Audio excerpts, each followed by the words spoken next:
A couple of months ago, we got this trailer for the movie Cleaner, which is a Die Hard type action movie, but this time it's starring Daisy Ridley.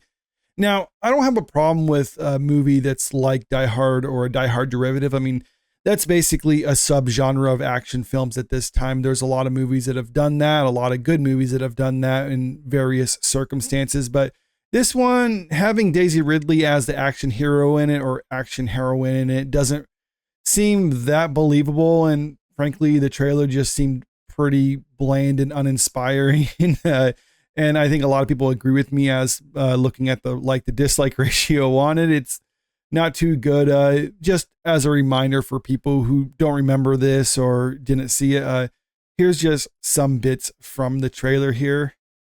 I think if you wanted to have a woman in this type of role, you can do that, but you can't just have her going fist to fist with a guy because it just doesn't seem that believable. And this just kind of strikes me as a vehicle to try to get Daisy Ridley to do something, because she's tried a bunch of different things since Star Wars and really nothing has worked out for her at this time. But just going down in the comments, a lot of people pointing out, rightfully so, that this is just another Die Hard movie. What's your emergency? Are you effing kidding me? It is a phone call, ma'am. Not okay. That's something from the trailer. Who are you, Ray McLean? All right, that's a good one. The part where Ray says yippee-ki-yay. Okay, Kylo Ren. See, a lot of people are obviously pointing out that this is Die Hard inspired. And like I said, I don't have a problem with that so much as I just don't believe that Daisy Ridley could do this type of role. She's just not really believable, and at least not in my opinion. But we just started getting some early reviews from it from critics who saw it, and so far even critics aren't even liking this. And this is something that you would think, or at least a few years ago, critics would have been falling over themselves to try to prop up, because it's kind of pushing a message of the strong female protagonist and other things like that. But apparently it's just not working out. 49% over here on Rotten Tomatoes. Top critics, it's around 50%. So it seems like all critics, top critics, they're pretty much on the same page here. We don't have audience scores for it yet, but I don't expect this going to be one of those situations where audiences love it and critics hate it. I think you're going to see some agreement here for one of those occasions where critics and audiences are pretty much united over the idea that no, this movie isn't really good.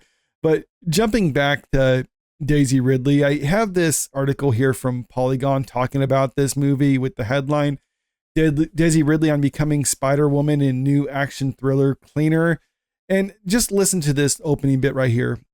Ever since the 2019 release of The Rise of Skywalker, Star Wars sequel trilogy star Daisy Ridley has been experimenting with a wide variety of genres. She started a dystopian sci-fi thriller, a rom-com about daydreaming of her own death, a psychological thriller, a neo-noir thriller, a sports drama, and an animated movie. And I'm not really sure. I think I know some of those movies that they're referencing there, but a lot of them I don't even remember actually existing.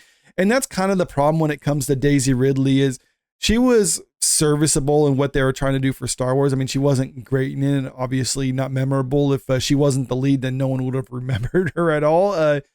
It's just that since then, she really hasn't been doing a whole lot. She's been trying a bunch of different things, and so far, nothing has really worked out. She hasn't been able to find her footing or like what type of actress she's going to be. Just been trying her hands at a bunch of different stuff, but so far really nothing has landed. And I think a lot of that just has to do with the fact that I'm not trying to be mean to her or anything like that, because I really don't have anything against her. I mean, I didn't like the Star Wars movies and I didn't think she did a good job in it, but I'm not going to necessarily begrudge someone because they're not necessarily a great actor or anything like that. So I'm not bashing her in that sense. I'm just saying that I don't think she's that great and doesn't have much of a screen presence about her.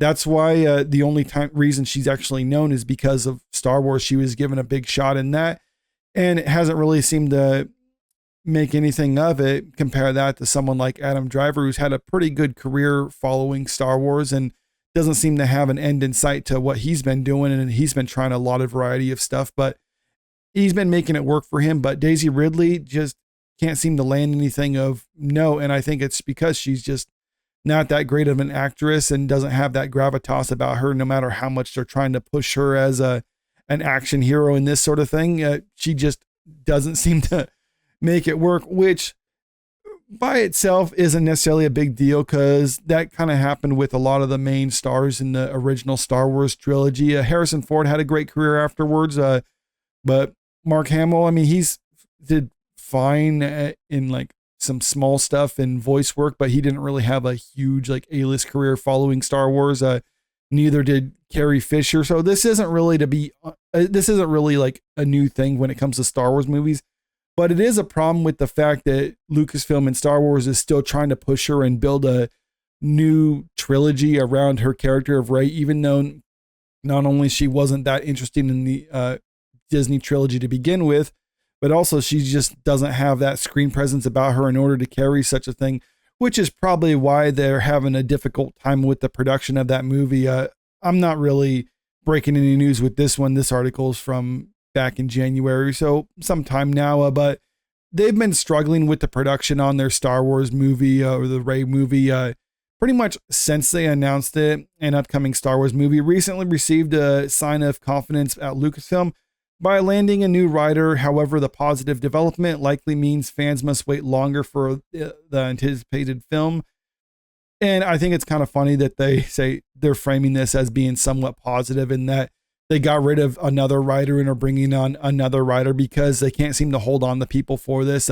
Any competent writer that they've been bringing on to this project has basically been trying to work with them, but ultimately deciding that they can't make a good movie, at least not with the notes that Kathleen Kennedy has been handing down to them. A new Star Wars movie starring Daisy Ridley as Rey was first announced at the Star Wars Celebration in spring 2023. Since then, multiple writers have left the project. Lost and the leftover showrunner Damon Lindelof was initially co-writing the Star Wars movie, unofficial titled New Jedi Order, with Justin Britt Gibson until they exited the project and were replaced by Peaky Blinders creator Stephen Knight. Ridley's new Star Wars movie suffered another setback when Knight departed in October 2024. And that seems to be a problem with them, is no one seems to be able to make this work, but Star Wars, or Lucasfilm, should I say, and Kathleen Kennedy are trying to insist that this is going to happen. They're trying to force it to happen. And I think a lot of that has to deal with the fact that Kathleen Kennedy views Rey as her contribution to Star Wars. She doesn't want to drop it entirely because that would essentially be admitting failure, and she doesn't want to do that. And for some reason, the people higher up at Disney are letting her continue along this line, or at least publicly they're saying they're continuing along this line. But even though they can't seem to make it work, they keep trying to force this. And frankly, if they did actually continue with this and make a Rey movie, I don't see it doing that well, because people just aren't interested in watching a movie following Rey, and they're not interested in watching a movie led by Daisy Ridley. I think if she was to kind of take a step back and do more secondary roles, she might actually have a career in front of her as kind of a character actor. She might be able to do that sort of thing, but as a leading lady, I don't think it's going to work. We've seen that time and time again with a lot of the projects she's done post Star Wars. And if she continues on with Star Wars, I think we're going to see more of the same. But let me know what you think about this in the comment section below. Did you see The Cleaner, or do you plan on actually watching The Cleaner? And if you haven't already, make sure you click that subscribe button if you want to stay up to date with the latest entertainment news. And don't forget to click that like button and share this video out there, because it really helps out with the channel. Thank you.